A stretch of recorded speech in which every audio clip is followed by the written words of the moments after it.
Selamat pagi, Pul. Selamat pagi Kak. Gimana kabarnya sekarang, Pul? Alhamdulillah. Kalau kita tahu, Ipul sudah sarapan belum? Sehat. Ipul kesini dengan siapa tadi? Saya kesini sama teman. Kalau boleh tahu nih, Ipul datang ke sini itu ada masalah apa? Saya datang ke sini tuh ada masalah kayak pusing terhadap tugas, kemudian kepikiran banyak tugas yang menumpuk, tidak bisa. Karena ada beberapa tugas yang diselesaikan. Kalau sebelum kita mulai, Ipul gimana posisi duduknya, udah nyaman belum? Nah nanti sebelum kita mulai sekarang, nanti Ipul bisa jelaskan, bisa menceritakan apapun yang ingin diceritakan. Jangan takut, jangan tegang, jangan merasa tertekan. Dan Ipul juga nanti jangan khawatir ketika menceritakan permasalahan, karena konseling kita ini itu bersifat rahasia, hanya kita baru dibayangkan. Oke, kalau gitu kita mulai saja ya. Ipul, coba bisa diceritakan dari awal, sejak kapan Ipul mulai pusing terhadap pekerjaan atau tugas-tugas kuliahnya, tugas proposal atau tugas-tugas yang lain. Saya pusing terhadap tugas itu sejak bisa memberikan tugas itu di minggu yang lalu dengan memberikan tugas artikel, makalah maupun proposal, sehingga saya itu banyak pikiran terhadap tugas tersebut. Sampai saat ini berarti Ipul belum mengerjakannya, selalu ditunda-tunda. Ya. Ipul biasanya kalau ada waktu mengerjakan tugas itu apa aja yang dikerjakan gitu? Dikerjakan itu seperti kayak psikotikon, kemudian main game,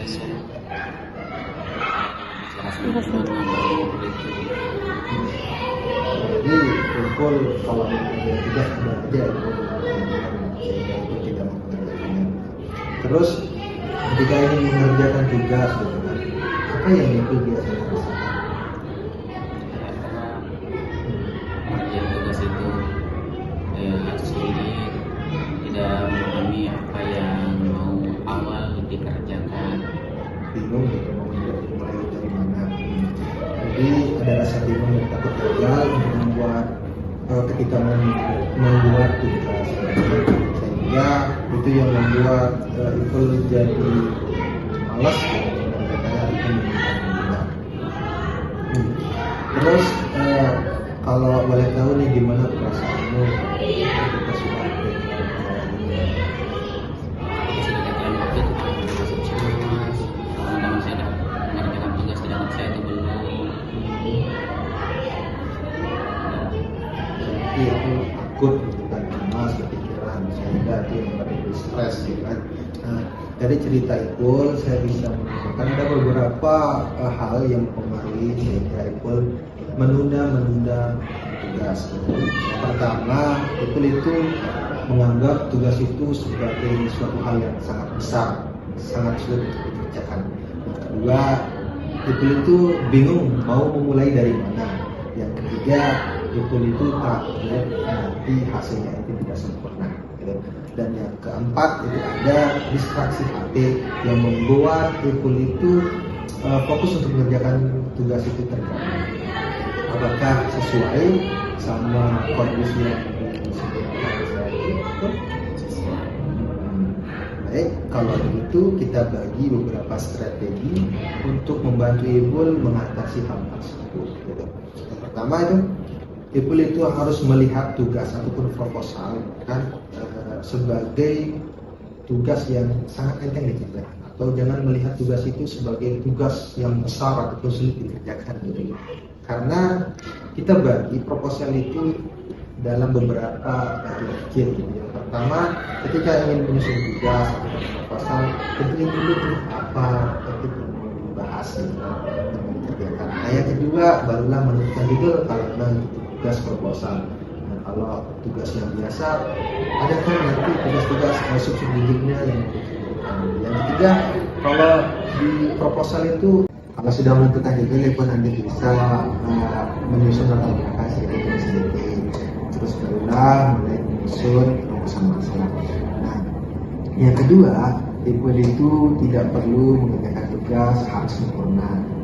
Cukup 5 menit, cukup 10 menit, yang penting dikerjakan. Sedikit demi sedikit itu lebih bagus daripada tidak sekali. Nah, yang selanjutnya saat belajar, Ipul nanti bisa menggunakan HP itu masih baru. Ya sebisa mungkin gunakanlah fokus atau jauhkanlah dari tempat mengerjakan tugas. Yang keempat itu harus Ipul temukan waktu yang memang supportif untuk kerjanya. Karena kalau waktunya tidak supportif itu fokus kita bisa terganggu, konsentrasi tidak bisa mengerjakan tugas. Jadi harus cari waktu yang memang mendukung itu. Nah, menurut Ipul dari beberapa strategi tersebut yang paling cocok untuk Ipul mulai lebih hidup itu bagaimana? Itu yang menjauhkan HP yang didahulukan. HP itu menjadi fokus utama dalam kita mengerjakan tugas. Jadi kalau kita sedang mengerjakan tugas, terus HP kita itu tidak di mode silent atau mode fokusnya itu. Jadi kalau ada notifikasi yang masuk itu kita pasti fokus kita itu terarah ke atas tersebut. Distraksi gitu ya. Jadi kalau itu melakukan yang sangat tepat, sekarang kita buat rencana yang lebih konkret gitu ya supaya hasilnya maksimal. Besok pagi kalau Ipul mengerjakan tugas, Ipul mulai kerjanya dari jam berapa? Itu malam sih karena malam itu waktu yang sepi sunyi tanpa ada gangguan dari orang lain. Waktu pagi, siang, sama sore itu banyak aktivitas yang dikerjain. Sedangkan waktu malam itu waktu yang baik untuk melakukan tugas. Nah, setelah mau menentukan waktu untuk mengerjakan tugas, nah apa yang akan Ipul kerjakan terlebih dulu? Cara itu seperti saya menentukan judul, kemudian latar belakang penyelesaian yang harus saya dapat itu seperti apa, dan rumusan masalah yang harus dibahas itu seperti itu. Nah, sekarang itu kita tahu mengerjakan tugas itu dari mana. Itu adalah sangat realistis dan sangat bisa dilakukan. Nah, bagaimana perasaan Ipul setelah kita berbicara dan diskusi tentang permasalahan Ipul? Setelah saya berdiskusi cerita tentang masalah ini, terasa lega, pikiran saya terasa ringan, kayak permasalahan yang saya hadapi itu agak terasa kurang, saya menceritakan masalah-masalah yang dihadapi. Jadi berarti Ipul sekarang sudah bisa mengeluarkan isi pikirannya semuanya di sini. Baik, kalau Ipul sudah bisa merasa nyaman, kalau Ipul sudah merasa tenang, untuk saat ini kita akhiri saja sesi konseling kita. Nanti kita bisa menjadwalkan konseling selanjutnya dengan waktu untuk memantau ataupun mengevaluasi perkembangan Ipul ke depannya.